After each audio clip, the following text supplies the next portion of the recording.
حضرت ابو بکر رضی اللہ تعالی عنہ کا اعلان اسلام اور تکلیف۔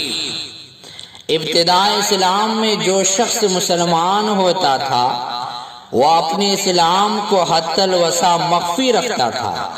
حضور اقدس صلی اللہ علیہ وسلم کی طرف سے بھی اس وجہ سے کہ ان کو کفار سے اذیت نہ پہنچے اخفاء کی تلقین ہوتی تھی۔ جب مسلمانوں کی مقدار 39 تک پہنچی تو حضرت ابو بکر صدیق رضی اللہ تعالی عنہ نے اظہار کی درخواست کی کہ کلم کھلا علی الاعلان تبلیغ کی جائے۔ حضور اقدس صلی اللہ علیہ وسلم نے اول انکار فرمایا، مگر حضرت ابو بکر صدیق رضی اللہ عنہ کے اصرار پر قبول فرما لیا اور ان سب حضرات کو ساتھ لے کر مسجد کعبہ میں تشریف لے گئے۔ حضرت ابو بکر صدیق رضی اللہ تعالی عنہ نے تبلیغی خطبہ شروع کیا۔ یہ سب سے پہلا خطبہ ہے جو اسلام میں پڑھا گیا، اور حضور اقدس صلی اللہ علیہ وسلم کے چچا سید الشہداء حضرت حمزہ رضی اللہ تعالی عنہ اسی دن اسلام لائے تھے، اور اس کے 3 دن بعد حضرت عمر رضی اللہ تعالی عنہ مشرف اسلام ہوئے ہیں۔ خطبہ کا شروع ہونا تھا کہ چاروں طرف سے کفار و مشرکین مسلمانوں پر ٹوٹ پڑے۔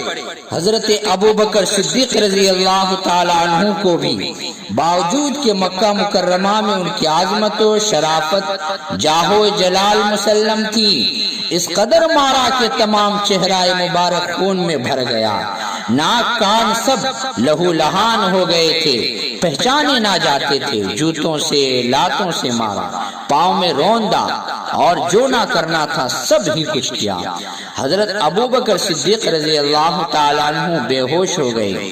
بنو تیم یعنی حضرت ابو بکر صدیق کے قبیلے کے لوگوں کو خبر ہوئی، وہاں سے اٹھا کر لائے۔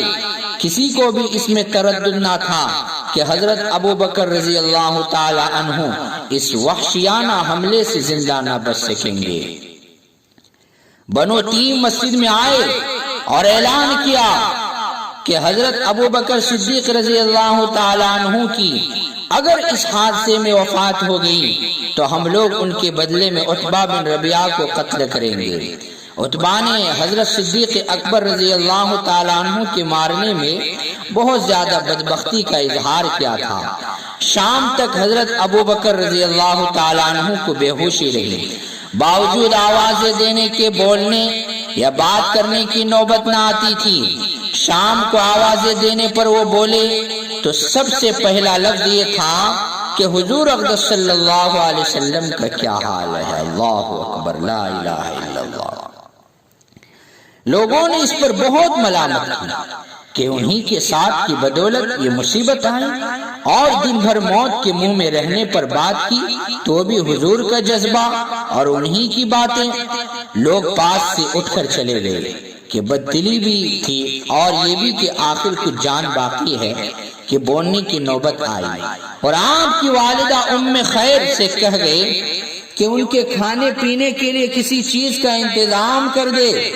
وہ کچھ تیار کر کے لائے اور کھانے پر اصرار کیا، مگر حضرت ابو بکر رضی اللہ تعالیٰ عنہ کی وہی ایک صدا تھی کہ حضور کا کیا حال ہے، حضور پر کیا گزری۔ ان کی والدہ نے فرمایا مجھے تو خبر نہیں کہ کیا حال ہے۔ آپ نے فرمایا کہ ام جمیل حضرت عمر رضی اللہ تعالیٰ عنہ کی بہن ہے، ان کے پاس جا کر دریافت کر لو کہ کیا حال ہے۔ وہ بیچاری بیٹے کی اس مظلومانہ حالت کی بے تابانہ درخواست کو پورا کرنے کے واسطے ام جمیل کے پاس گئی اور محمد صلی اللہ علیہ وسلم کا حال دریافت کیا۔ وہ بھی عام دستور کے موافق اس وقت تک اپنے اسلام کو چھپائے ہوئے تھی۔ فرمانے لگی میں کیا جانوں کون محمد صلی اللہ علیہ وسلم اور کون ابو بکر، تیرے بیٹے کی حالت سن کر رنج ہوا، اگر تو کہے تو میں چل کر اس کی حالت دیکھوں۔ ام خیر نے قبول کر لیا، ان کے ساتھ گئی اور حضرت ابو بکر رضی اللہ عنہ کی حالت دیکھ کر تحمل نہ کر سکی۔ بے تحاشا رونا شروع کر دیا کہ بد کرداروں نے کیا حال کر دیا، اللہ تعالیٰ ان کو اپنے کیے کی سزا دے۔ حضرت ابو بکر رضی اللہ تعالیٰ عنہ نے پھر پوچھا کہ حضور صلی اللہ علیہ وسلم کا کیا حال ہے؟ ام جمیل نے حضرت ابو بکر کی والدہ کی طرف اشارہ کر کے فرمایا کہ وہ سن رہی ہے۔ آپ نے فرمایا کہ اس سے خوف نہ کرو، تو ام جمیل نے خیریت سنائی اور عرض کیا بالکل صحیح سالم ہے۔ آپ نے پوچھا کہ اس وقت کہاں ہے؟ انہوں نے عرض کیا ارقم کے گھر تشریف رکھتے ہیں۔ آپ نے فرمایا کہ مجھ کو خدا کی قسم ہے کہ اس وقت تک کوئی چیز نہ کھاؤں گا نہ پیوں گا جب تک کہ حضور کی زیارت نہ کر لوں۔ ان کی والدہ کو تو بے قراری تھی کہ وہ کچھ کھا لے، اور انہوں نے قسم کھا لی کہ جب تک زیارت نہ کر لوں کچھ نہ کھاؤں گا۔ اس لیے والدہ نے اس کا انتظار کیا کہ لوگوں کی آمد و رفت بند ہو جائے، مبادا کوئی دیکھ لے اور کچھ اذیت پہنچائے۔ جب رات کا بہت سا حصہ گزر گیا تو حضرت ابو بکر کو لے کر حضور کی خدمت میں ارقم کے گھر پہنچی۔ حضرت ابو بکر رضی اللہ تعالیٰ عنہ حضور سے لپٹ گئے۔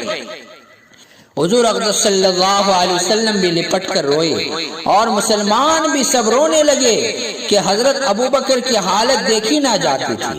اس کے بعد حضرت ابو بکر صدیق نے درخواست کی کہ میری والدہ ہے، آپ ان کے لیے ہدایت کی دعا بھی فرما دیں اور ان کو اسلام کی تبلیغ بھی فرمائے۔ حضور اقدس صلی اللہ علیہ وسلم نے اول دعا فرمائی، اس کے بعد ان کو اسلام کی ترغیب دی، وہ بھی اسی وقت مسلمان ہو گئی۔ عیش و عشرت، نشاط و فرحت کے وقت محبت کے دعوے کرنے والے سینکڑوں ہوتے ہیں۔ محبت و عشق وہی ہے جو مصیبت اور تکلیف کے وقت بھی باقی رہے۔